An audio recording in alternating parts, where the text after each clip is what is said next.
في أخبارنا العاجلة، وزير الخارجية الجزائري يستقبل مساعدة بلينكن ويبحث معها عدة قضايا، ولكن ادعمونا بإعجاب لاستمرار هذه النوعية من الفيديوهات.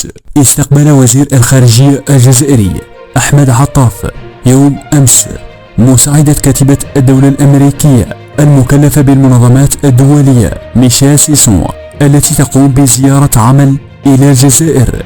وعربت سيسون عن تعازيها الخالصة للجزائر على إثر الحرائق المأساوية التي ألمت ببعض ولايات الوطن في الآونة الأخيرة، وفق ما ذكرت الخارجية في بيانها.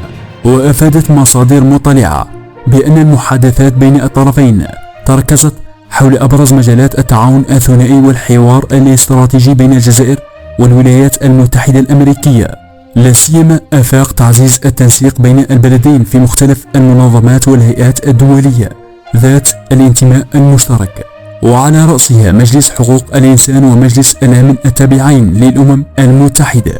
واستعرض الطرفان أولويات المرشحة الأمريكية لعضوية محكمة العدل الدولية سارة كليفلاند تحسبا للانتخابات المزمع إجراؤها يوم 9 نوفمبر المقبل بمنظمة الأمم المتحدة. لا تنسى الصلاة على رسول الله في تعليق. المصدر RT العربية.